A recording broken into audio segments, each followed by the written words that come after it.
3 साल तक चुपचाप किसी ऐसे इंसान से प्यार करने के बाद जिसने मुझसे प्यार नहीं किया, मेरे माता पिता ने बड़े ही कैजुअल तरीके से मुझे बताया कि बचपन से ही मेरी शादी किसी और से तय हो चुकी थी। मुझे इस बात का पता तब चला जब मैं भोलेपन में शादी के रजिस्ट्रेशन ऑफिस गया और वहाँ कागजात जमा किए। जिस लड़की से मेरी सगाई बचपन से ही तय थी, वो स्कूल की सबसे ज़्यादा चर्चित और सबसे ज़्यादा पहुँच से बाहर वाली सीनियर लड़की थी, सेरेना चिन। और किसी तरह जो नामुमकिन सा लगता था, वो अब मेरी पत्नी बन चुकी थी। अरे ओ छोटे बदमाश, अभी भी बिस्तर में पड़ा है? कल रात कितनी देर तक जागता रहा? मैंने अपनी आंखें मली, कंबल को लात मारकर हटाया और झटके से सीधा बैठ गया। मॉम डैड, आप दोनों यहाँ क्या कर रहे हैं? आज छुट्टी का इतना अच्छा दिन है और आप लोग मुझे आराम से सोने भी नहीं दे रहे।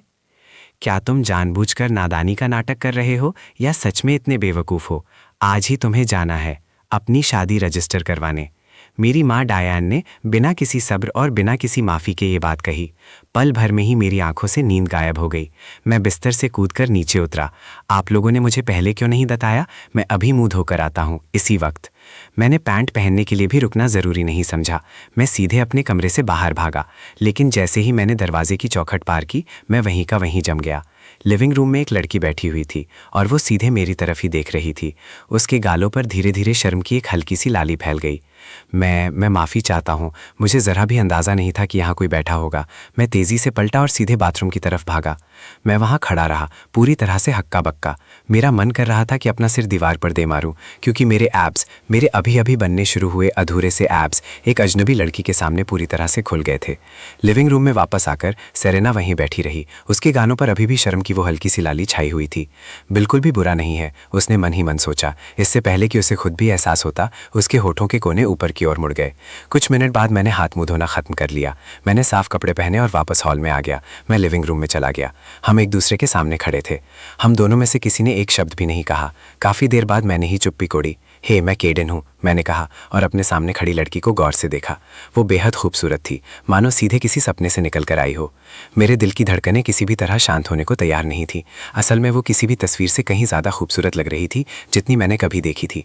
सेरेना ने शांत और विनम्रता से सिर हिलाया और फिर सीधे सीधे कहा, चलो चलते हैं। कहाँ जाएं? मैंने पलकें झपकाईं। सेरेना ने अपनी एक एकदम सही बनी हुई भौं ऊपर उठाई।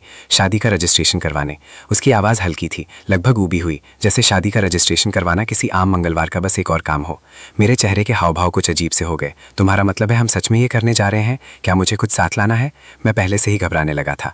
सेरेना ने बिना रुके जवाब दिया, ले आओ खुद को, अपना आईडी और अपने घर के रजिस्ट्रेशन के कागजात। मैं नीचे इंतजार करूंगी, मुझे ज़्यादा इंतजार मत करवाना, और कुछ सफ़ेद पहन कर आना।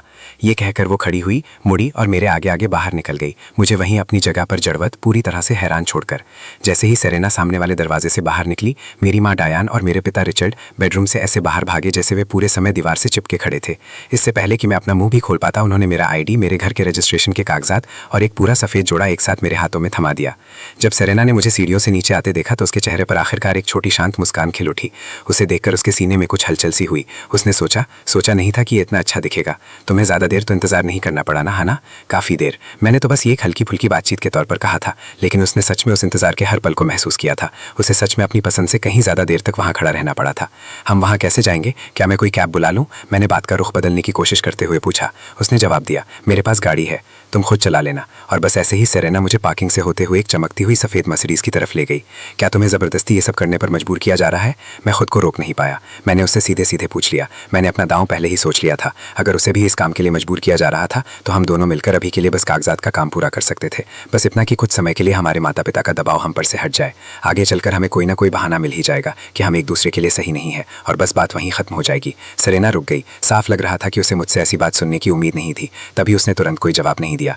मैंने उसकी चुप्पी को ही उसकी सहमति मान लिया। तुम पर भी तो जोर डाला जा रहा है ना? हमारी पढ़ाई भी अभी पूरी नहीं हुई और वे हमारी शादी करवा रहे हैं। हमारे माता पिता आखिर सोच क्या रहे हैं? क्या हो अगर हम बस दिखावा करें, शादी को बस कागजों पर ही असली दिखाएं, असल में नहीं। सेरेना के होठों का एक कोना ऊपर की ओर मुड़ा और उसके चेहरे पर एक हल्की सी मुस्कान आई, इतनी हल्की कि वो मुश्किल से ही दिखाई दे रही थी। दिखावा करें? तुम असल में कहना क्या चाह रहे हो? मैंने अपनी बात साफ साफ कह दी। अगर मैंने ये शादी नहीं की तो मेरे माता पिता मेरा सारा खर्च बंद कर देंगे और मुझे कॉलेज के दिन सिर्फ रेमन यानी नूडल्स और पछतावे के सहारे गुजारने में ज़रा भी दिलचस्पी नहीं है। सेरेना ने अपनी उन खूबसूरत आंखों को झपकाया। उसकी नज़रों में एक हल्की सी शरारत और मजाक की झलक दिखाई दी। ठीक है, मैं तुम्हारे रास्ते से हट जाती हूँ, चलो जाकर रजिस्ट्रेशन करवा लेते हैं। मैंने राहत की एक लंबी और गहरी सांस ली। ठीक है फिर। सेरेना के चेहरे पर कोई भाव नहीं था, जो मुझे बहुत गुस्सा दिला रहा था। मेरे पास ड्राइविंग लाइसेंस नहीं है। मैंने उसकी तरफ पूरी तरह से अविश्वास भरी नज़रों से देखा। तो फिर ये कार यहाँ आई कैसे? मैंने किसी और से इसे यहाँ तक चलवा कर मंगवाया था और फिर उसे दोबारा बुला लिया। मेरे पास कैश खत्म हो गया है। मैंने उसकी तरफ ऐसे देखा जैसे उसने अभी अभी ये घोषणा की हो कि सूरज पश्चिम से उगता है। तुम मर्सिडीज में आई हो और कह रही हो कि तुम कंगाल हो? सेरेना ने बिना पलक झपकाए मेरे चेहरे के भाव पढ़ लिए और शांति से समझाया, ये मेरे पापा की कार है। मुझे पक्का यकीन था कि वो जानबूझकर ऐसा कर रही है। तो अब हमें असल में करना क्या है? मेरे पास भी तो लाइसेंस नहीं है। मैंने तो अभी सिर्फ टेस्ट का लिखित हिस्सा ही पास किया है। सेरेना एक तरह की सहज, सब कुछ जानने वाली शांति के साथ मुस्कुराई। उसे तो ये पल मीलों दूर से ही आता हुआ दिख गया था। कोई बात नहीं, मैंने पहले से ही तैयारी कर रखी थी। मैं एक इलेक्ट्रिक स्कूटर भी साथ लाई हूँ। हम दोनों कार से दूर हट गए। सेरेना मुझे पास में ही पार्क किए हुए एक बबलगम पिंक रंग के इलेक्ट्रिक स्कूटर की तरफ ले गई। बिल्कुल यहीं, तुम चलाओ। मैं बस एक पल के लिए हिचकिचाया। एक गुलाबी इलेक्ट्रिक स्कूटर? सच में मर्दानगी की तो हद ही हो गई। खैर छोड़ो, गुलाबी ही सही। वैसे भी हम हेलमेट पहनने वाले थे, किसी को पता नहीं चलता।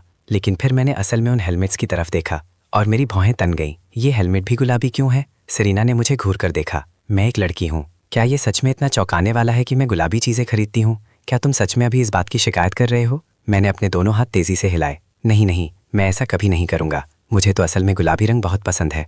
मैं इसका बहुत बड़ा फ़ैन हूँ, हमेशा से रहा हूँ। तो फिर बैठ जाओ। मैंने हेलमेट को नीचे खींचकर अपने सिर पर पहन लिया। रुको, ऐसा तो नहीं लग रहा कि मेरे लिए कोई हेलमेट है? किसने कहा कि नहीं है? सेरेना ने स्कूटर की सीट के नीचे हाथ डाला और एक दूसरा गुलाबी हेलमेट बाहर निकाला, जैसे उसने उसे पहले से ही बचा कर रखा हुआ हो। इसे पहनने में मेरी मदद करो। मुझे नहीं पता कि इसे कैसे पहनते हैं। तुम्हें हेलमेट पहनना नहीं आता, फिर भी तुम्हें लगता है कि तुम स्कूटर चला सकती हो? खैर कोई बात नहीं, बस एक बार। मैं ये काम सिर्फ इस एक बार के लिए करूंगा। मैं उसके करीब झुका और बड़े ही एहतियात से उसके सिर पर हेलमेट पहना दिया। हमारी आंखें मिली। हम एक दूसरे के बेहद करीब थे। खामोशी, जिसे टाला नहीं जा सकता। मैंने उसके चेहरे की ओर देखा। कितना मोहक, अकल्पनीय रूप से सुंदर। और मैंने महसूस किया कि मेरे गालों में गर्मी दौड़ गई, चाहे मैंने खुद को संभालने की कितनी भी कोशिश क्यों ना की हो। उसे इस तरह घूरते हुए हमारे बीच मुश्किल से 1 इंच की दूरी थी। मेरे सीने की गहराई में कुछ कोमल और पूरी तरह से अनचाही भावना हिलोरे लेने लगी।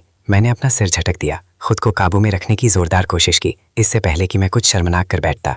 ठीक है, हो गया। तुम पूरी तरह तैयार हो। और बस ऐसे ही 2 लोग, एक स्कूटर, दोनों ने एक जैसे गुलाबी हेलमेट पहने हुए थे, एक साथ दुनिया की ओर निकल पड़े। मैंने जानबूझकर गति धीमी रखी। मन में आधा डर था कि अगर बहुत तेज चला तो कहीं मैं पूरी तरह से रास्ता ही ना भटक जाऊं। ये स्कूटर कोई मर्सिडीज तो नहीं था, लेकिन इसमें एक ऐसी खासियत थी जो किसी भी कार में कभी नहीं हो सकती। ये आपके पीछे बैठे व्यक्ति के आपको बहुत ज्यादा करीब ले आता है। किसी पल बिना मेरे ध्यान दिए ही सेरेना की बाहें मेरी कमर के चारों ओर लपट गईं और उसने मुझे कसकर पकड़ लिया। मैं अपनी पीठ पर उसकी गर्माहट को धीरे से महसूस कर सकता था और उसकी महक, हल्की, ताज़ी, अकल्पनीय रूप से कोमल, मेरे चारों ओर ऐसे तैर रही थी जैसे कोई ऐसी चीज हो जिसे मैं खोना नहीं चाहता। मैं नीचे देखने से खुद को रोक नहीं पाया और मेरी भौहें हल्की सी सिकुड़ गईं। 2 घंटे बाद काउंटी मैरिज रजिस्ट्रेशन ऑफिस के बाहर खड़े हुए एक नौजवान लड़का और एक नौजवान लड़की, दोनों के हाथों में एक एक नया शादी का सर्टिफिकेट था। मैं अपने हाथ में पकड़ी उस छोटी सी किताब को नीचे घूरता रहा। अब भी मुझे आधा यकीन था कि मैं सपना देख रहा हूँ। मैंने कभी सोचा भी नहीं था कि शादी इतनी जल्दी हो सकती है, इतनी खामोशी से,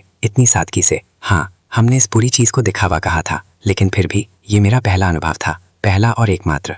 मैंने तिरछी नजर से सेरेना की ओर देखा। उसने अपने सर्टिफिकेट की ओर नहीं देखा, बस बिना दूसरी बार देखे उसे सीधे अपने बैग में रख लिया, जैसे वो कोई मामूली चीज हो, जैसे वो किराने के सामान का बिल हो। इसे संभाल कर रखना। मैंने उसे याद दिलाया, जब हम तलाक के लिए अर्जी देंगे तब तुम्हें इसकी जरूरत पड़ेगी। सेरेना कुछ नहीं बोली, उसने बस धीरे से कहा, चलो घर चलते हैं। मैं अपनी बिल्डिंग के मुख्य दरवाजे पर वापस आ गया। मैंने विदा ली और हम अपने अपने रास्ते चले गए। जैसे जैसे मैं दूर चलता गया, सेरेना मुझे छोटा होते हुए देखती रही और लाख कोशिशों के बावजूद उसके होठों के कोने ऊपर की ओर मुड़ गए।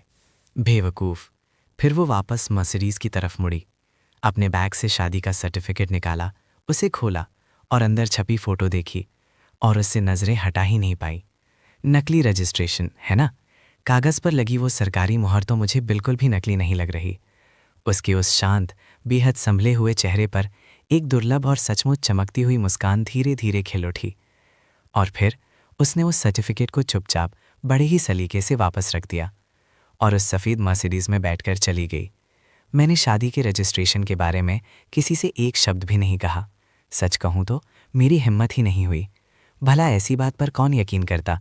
और वैसे भी ये तो बस एक नकली रजिस्ट्रेशन था, इसमें कुछ भी असली नहीं था। अगर बाद में किसी तरह ये बात बाहर आ जाती तो किसी ऐसे इंसान को ढूंढने का मेरा कोई भी मौका ख़त्म हो सकता था जिससे मैं सचमुच प्यार कर सकूं। और उससे भी बढ़कर ये मेरी पत्नी के लिए भी मुश्किलें खड़ी कर सकता था, उसके प्यार पाने के मौके को भी। ये बात मेरे अपने ही मन में भी कितनी अजीब लग रही थी। अपनी पत्नी की लव लाइफ खराब करना, मेरी नकली पत्नी की। हाँ बिल्कुल, हे भगवान, मेरा तो लगभग मन कर रहा था कि काश ये सब सच होता। मैं उस दिन की यादों में खोने से खुद को रोक ही नहीं पा रहा था। हम दोनों के बीच गुजरे हर छोटे, शांत और बेहद करीब के उन पलों को याद कर रहा था। वो कितनी खूबसूरत थी, उसका जिस्म तो जैसे खूबसूरती की मिसाल था, बिल्कुल बेदाग। और वो कितनी दूर थी, इतनी कि उस तक पहुंचना नामुमकिन सा लगता था। उसके जैसे कोई लड़की मेरे जैसे किसी आम इंसान के बारे में तो शायद एक पल के लिए भी ना सोचे। आखिर में मैंने हैरिंगटन यूनिवर्सिटी में दाखिला ले लिया। अपने मुख्य विषय मेजर के तौर पर मैंने कंप्यूटर साइंस को चुना। हालांकि चुना शब्द का इस्तेमाल करना शायद थोड़ा ज़्यादा ही उदारता होगी। असल में ये फैसला तो मेरे पिताजी ने मेरे लिए लिया था। ओरिएंटेशन परिचय सत्र में बस कुछ ही दिन बाकी थे और मैं अंदर ही अंदर बिना किसी वजह के बेचैन होता जा रहा था। नया कैंपस, नए चेहरे, सब कुछ नया। सच कहूँ तो मुझे बिल्कुल अंदाज़ा नहीं था कि मैं वहाँ खुद को संभाल पाऊँगा या नहीं। क्लास शुरू होने से बस 2 दिन पहले ही मुझे पता चला कि नए स्टूडेंट्स के लिए ग्रुप चैट भी है। लेकिन जैसे ही मैं उसमें शामिल हुआ, मैं पूरी तरह से चुप हो गया। मुझे उम्मीद थी कि वहाँ मुझे कॉलेज के आम बच्चे मिलेंगे, लेकिन इसके बजाय मुझे अपनी ज़िंदगी में कभी भी इतना बेगानापन महसूस नहीं हुआ था। एक छोटा सा सवाल, क्या कैंपस में पार्किंग की कोई जगह है? अपनी पोस्ट के लिए पूछ रहा हूँ। क्या कैंपस में स्टारबक्स है? सच कहूँ तो सुबह की 1 कप कॉफ़ी के बिना मेरा काम बिल्कुल नहीं चलता। इस मामले में कोई समझौता नहीं होगा। मैं अभी 1 साल विदेश में बिताकर लौटा हूँ। क्या रहने खाने की खर्च के लिए महीने के $10,000 सच में काफ़ी होंगे? मुझे सच में थोड़ी चिंता हो रही है कि शायद इससे मेरा सारा खर्च ना चल पाए। मैं वहाँ बैठकर मैसेज पढ़ रहा था और मेरा जबड़ा धीरे धीरे ढीला पड़ रहा था। आखिर कब से फ्रेशमैन ओरिएंटेशन ग्रुप्स में शामिल होने के लिए ब्लैक कार्ड होना ज़रूरी हो गया? मैं कुछ बोलना चाहता था, कैंपस लाइफ के बारे में कुछ बुनियादी सवाल पूछना चाहता था, लेकिन मैं हिचकिचाया। क्या मुझे यहाँ कुछ पोस्ट करने की कोशिश भी करनी चाहिए? ठीक उसी समय जब मैं इस बारे में सोच विचार कर रहा था, ग्रुप में एक अकाउंट ने, जिसका यूज़र नेम वेवलॉर्ड था, अचानक एक पोस्ट किया, जिस भी फ्रेशमैन के पास कैंपस के बारे में सचमुच कोई सवाल है वो मुझे डीएम करे। मेरी आंखें चमक उठीं। आखिरकार कोई असली सामान्य इंसान मिला। मैंने तुरंत उसे फ्रेंड रिक्वेस्ट भेज दी। कुछ ही देर बाद वेवलॉर्ड ने मेरी रिक्वेस्ट स्वीकार कर ली। क्या मैं तुमसे कॉलेज के बारे में कुछ बातें पूछ सकता हूँ? तुम्हारा नाम क्या है? मैंने उसके जवाब को घूरा और लगभग हंसी पड़ा। मैं तो यहाँ कैंपस के बारे में सवाल पूछने आया था और ये मेरा नाम जानना चाहते हैं? मेरा नाम केडन है, मैं नया फ्रेशमैन हूँ, कंप्यूटर साइंस का स्टूडेंट। स्क्रीन के दूसरी तरफ सेरीना अपने डॉर्म रूम में बैठी थी, अपनी उन खूबसूरत आंखों को एक बार धीरे से झपकाते हुए। इससे पहले कि वो खुद को रोक पाती, उसके होठों के कोने ऊपर की ओर मुड़ गए। आखिरकार तुम्हें काफ़ी देर लग गई। वो काफ़ी समय से उस ग्रुप चैट में घात लगाए बैठी थी, इसीलिए तो उसने सबसे पहले उसका नाम पूछा था। कंप्यूटर साइंस, वही डिपार्टमेंट जो मेरा है। बेचारा। बेचारा क्यों? आजकल कंप्यूटर साइंस में जॉब मार्केट की हालत कुछ खास अच्छी नहीं है। जब तुम ग्रेजुएट होते हो तो उसी एक एंट्री लेवल नौकरी के लिए तुम्हें हज़ारों दूसरे लोगों से मुकाबला करना पड़ता है। दबाव बहुत ज़्यादा होता है। इस समय तो ये लगभग कंस्ट्रक्शन के काम जितना ही मुश्किल है। मेरे मन में ये सवाल आया कि अगर हालात सचमुच इतने ही खराब हैं तो उन्होंने शुरू में ये विषय चुना ही क्यों? सेरीना एक पल के लिए चुप हो गई, फिर उसने जवाब दिया, किसी आदमी ने मुझसे कहा था कि मुझे ये विषय पढ़ना चाहिए, तो जाहिर है मैंने भी पलटकर उसके बेटे से कह दिया कि उसे भी यही विषय पढ़ना चाहिए। बेहद शांत, सोची समझी चाल, और सच कहूँ तो थोड़ा बहुत प्रभावशाली भी। अगर उसे इस मुश्किल दौर से गुजरना पड़ा था तो जाहिर है उस आदमी के बेटे को भी गुजरना ही था। सच कहूँ तो ये बिल्कुल सही था। ऐसा तोहफा तो सच में दूसरों के साथ बांटा जाना चाहिए था। उसके बाद हम कुछ देर तक एक दूसरे को मैसेज करते रहे और मेरे मन में उनके लिए सचमुच बहुत अच्छी राय बन गई। मुझे कुछ उम्मीद थी कि इतनी सारी काम की सलाह देने के बाद वेवलॉर्ड अपना रुख बदल लेंगे और मुझे कुछ बेचने की कोशिश करेंगे, कोई स्टूडेंट डिस्काउंट कार्ड, कोई मील प्लान बंडल, कुछ भी। लेकिन ऐसा कुछ नहीं हुआ। मैंने टाइप किया, सच में आपका बहुत बहुत शुक्रिया, आप जैसे सचमुच दयालु लोग बहुत कम मिलते हैं। आजकल की नस्ल। सेरेना स्क्रीन को घूरती रही। पल भर के लिए उसे कुछ समझ नहीं आया। क्या मैं ऐसी नहीं हूँ? हम तो एक दूसरे को जानती भी नहीं है। और फिर भी तुमने मेरे हर सवाल का जवाब दिया, बिना मुझे कोई भी चीज़ बेचने की कोशिश किए। अब जब तुमने ये बात छेड़ी ही है तो सुनो फ्रेशमैन, क्या तुम्हें स्टूडेंट डिस्काउंट कार्ड में दिलचस्पी है? हाँ ज़रूर, मैं एक ले लूँगी। ये कहते हुए मुझे थोड़ी अजीब सी झिझक महसूस हुई। आखिर उन्होंने मेरे इतने सारे सवालों के जवाब पहले ही दे दिए थे, और सच कहूँ तो मुझे सच में एक डिस्काउंट कार्ड की ज़रूरत थी। हाँ। सेरेना ने मेरा जवाब पढ़ा और ख़ुद को रोक पाने से पहले ही वो सच में ज़ोर से हंस पड़ी। ये लड़की सच में बहुत प्यारी है। क्या तुम्हें पता नहीं चला कि मैं मजाक कर रही थी? मुझे पता था कि तुम मजाक कर रही थी। क्या तुम कोई गेम खेलती हो? किस तरह के? कुछ भी, सच में, पीसी पर या मोबाइल पर? दोनों पर, लेकिन मेरा पसंदीदा गेम क्रॉसफायर है। 10 साल की अनुभवी खिलाड़ी हूँ, बस तुम्हें बता रही हूँ। क्रॉसफायर, मैं भी वो खेलती हूँ। बढ़िया। जिस बात ने मुझे सच में हैरान कर दिया वो ये थी कि वेवलॉर्ड्स का क्रॉसफायर में स्किल लेवल असल में मेरे लेवल से थोड़ा बेहतर था। मेरे लेवल से, जो खुद को 10 साल की अनुभवी खिलाड़ी मानती थी, काफ़ी ज़्यादा और शर्मिंदा करने वाले अंतर से बेहतर। हम पूरी दोपहर खेलते रहे और वे शायद ही कोई एक भी मैच हारे हों। अगर मुझे बहुत सारे लोगों ने रिपोर्ट करके पेनल्टी लॉबी में ना डाल दिया होता तो मैं उन्हें इतनी आसानी से जाने ही नहीं देती। अरे क्या तुम हैकिंग कर रही हो? स्किल की कमी है, जाओ और ज़्यादा प्रैक्टिस करो।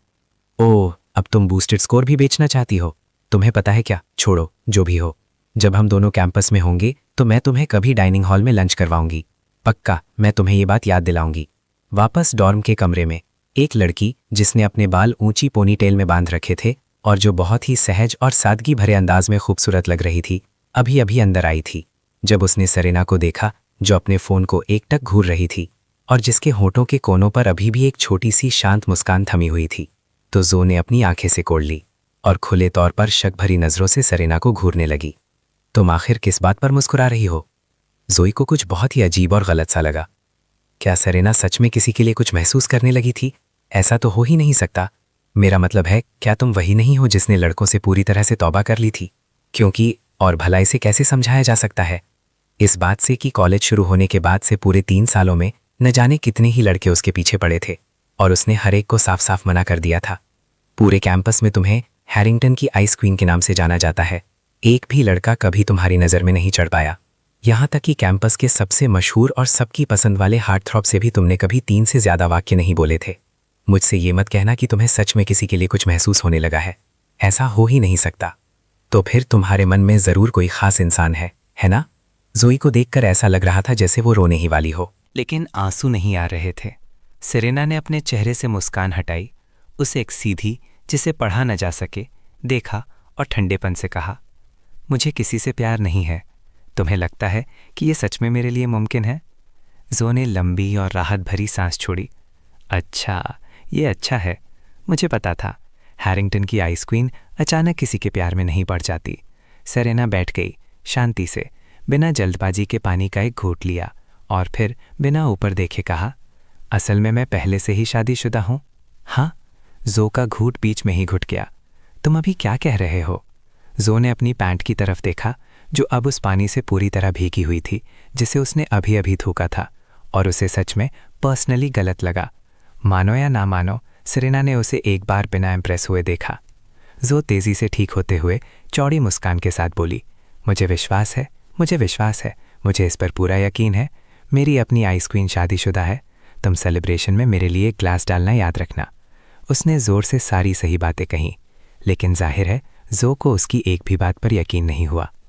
हैरिंगटन यूनिवर्सिटी में नंबर 1 कैंपस आइकॉन, ठंडी और अछूत देवी, वो लड़की जिसने कभी किसी आदमी को 2 बार भी नहीं देखा था। उन टाइटल्स में से किसी का भी शादीशुदा शब्द से कोई लेना देना नहीं था। सच कहूँ तो उसे इस बात पर यकीन ना करने के लिए कौन दोषी ठहरा सकता है? सिर्फ कोई बेवकूफ़ी ऐसा कर सकता है। सेरेना ने जो को कुछ दया भरी नज़रों से देखा, फिर धीरे से आह भरी। उसके लिए सॉरी, मैं पहले बाहर जाऊंगी। बेस्ट फ्रेंड, मैंने कहा था कि मुझे प्यार नहीं है। मैंने कभी शादी ना करने के बारे में कुछ नहीं कहा। जो उसे पूरे 1 सेकंड तक घूरती रही। तुम अभी कैसा मुंह बना रही हो? तुम सच में इस बात के लिए कमिटेड हो, मैं तुम्हें ये मानती हूँ। सेरेना ने कोई और वजह नहीं बताई, बस अपनी वही हल्की बेफिक्र मुस्कान दी और बात वहीं ख़त्म कर दी। तुम ये गेम क्यों खेलते रहते हो? मुझे हमेशा लगता था कि ऐसी चीज़ें सिर्फ लड़कों वाली होती हैं। जोई ने लैपटॉप स्क्रीन की तरफ इशारा किया। सच में हैरान। जाहिर है ताकि मैं अपने पति के साथ खेल सकूं। जोई की आंखें चौड़ी हो गईं। अगर तुम्हारा सच में पति है तो मेरे पहले से ही 3 बच्चे हैं और एक मॉर्गेज है। क्लास के पहले दिन जैसे ही मैं कैंपस के गेट से अंदर गई, मैंने देखा कि नीले छातों की एक लंबी लाइन एक के बाद एक फैली हुई है। हर डिपार्टमेंट के बड़े स्टूडेंट पहले से ही नीचे बैठे थे, हमारा स्वागत करने के लिए इंतज़ार कर रहे थे। मैंने अपना सूटकेस उस तरफ बढ़ाया। मैंने अभी अभी अपना एनरोलमेंट पेपरवर्क पूरा किया था और मुझे घुमाने के लिए किसी बड़े स्टूडेंट को ढूंढने की कोशिश कर रही थी, जब मेरे आसपास की भीड़ अचानक भिनभिनाने लगी। शोर का स्तर अचानक से बढ़ गया। रुको, क्या वो हैरिंगटन की आइस क्वीन नहीं है? वो यहाँ नए छात्रों के स्वागत वाले इलाके में क्या कर रही है? स्वागत वाले टेंट के ठीक पीछे एक लड़की खड़ी थी, जिसकी त्वचा एकदम फीकी, बेदाग बर्फ जैसी थी। उससे एक शांत, चमकदार आभा निकल रही थी, जिससे नज़र हटाना नामुमकिन सा लग रहा था। उसकी आकर्षक आंखों में एक तीखी संयमित शान थी, ऐसी शान जो दूर से ही तारीफ पाने के लिए बनी हो। उसकी नज़र धीरे धीरे भीड़ में इधर उधर घूम रही थी, मानो वो चुपचाप किसी खास व्यक्ति को ढूंढ रही हो। इस आइस क्वीन को क्या हो गया है? क्या वो सच में यहाँ बॉयफ्रेंड ढूंढने आई है? एक मिनट रुको, उसने खुद ही कहा था वो रिश्तों में नहीं पड़ती, और अगर पड़ती भी तो हमारे कैंपस का हार्टथ्रॉब ही जाहिर तौर पर सबसे पहला दावेदार होता। बिल्कुल सही, बिल्कुल सही। वो शायद बस यहाँ नए छात्रों के ओरिएंटेशन में मदद कर रही है, बस इतना ही। जो भी उसे अपने गाइड के तौर पर पाएगा वो बहुत किस्मत वाला होगा। हैरिंगटन की आइस क्वीन पहले ही दिन खुद तुम्हारा स्वागत कर रही है। उस लॉन पर मौजूद लगभग हर आंख सेरेना पर ही टिकी थी, उन नए छात्रों की आंखें भी जो अभी कुछ ही मिनट पहले पहुंचे थे। जिस पल मेरी नज़र उस पर पड़ी, शादी के रजिस्ट्रेशन ऑफिस में बिताई गई उस एक सांस रोक देने वाली किसी सपने जैसी दोपहर की यादें अचानक से ताज़ा हो गईं। 1 महीने पहले की बात जो आज भी कल जितनी ही ताज़ा लगती है। मेरा दिल बिना मेरी इजाज़त के ही जोरों से धड़कने लगा।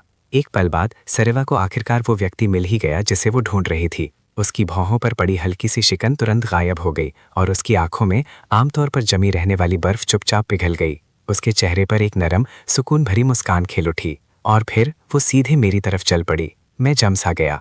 मैं तो बस वहां दूर से ही उसे देखने के लिए खड़ा था, तो फिर मुझे ऐसा क्यों लगा कि वो सीधे मेरी ही तरफ आ रही है? मैं अभी भी वहीं खड़ा था, हक्का बक्का और सुस्त सा। तभी सरीना ठीक मेरे पास आकर रुक गई। तुम्हें अपना हॉस्टल नहीं मिल रहा है ना, नहीं छात्र? चलो मैं तुम्हें पहुंचा देती हूँ। सरीना मुस्कुराई। उसकी मुस्कान बेहद गर्मजोशी भरी और उम्मीद से कहीं ज्यादा प्यारी थी, और इससे पहले कि मैं खुद को संभाल पाता उसकी मुस्कान मेरे सीने में कहीं उतर गई। क्या हमने ये तय नहीं किया था कि ये सब कुछ सिर्फ दिखावा है? मैंने ये बात बहुत धीरे से कही, लगभग फुसफुसाते हुए। सरीना के होठों पर एक मुस्कान उभरी। बिल्कुल, मैं तुम्हें वहां तुम्हारे सीनियर के तौर पर ले जा रही हूँ, बस इतना ही। वैसे भी तुम मुझे उस नाम से क्यों नहीं बुला रहे? थोड़ा अशिष्टतापूर्ण नहीं लगता तुम्हें? मुझे महसूस हो रहा था कि आसपास मौजूद हर किसी की नज़र हम पर ही टिकी है और शर्मिंदगी के मारे मेरा दम घुट रहा था, तो मैंने हार मान ली। धन्यवाद सीनियर, क्या तुम मुझे डॉम्स का रास्ता दिखा सकती हो? सरीना ने अपनी एक भौं ऊपर उठाई।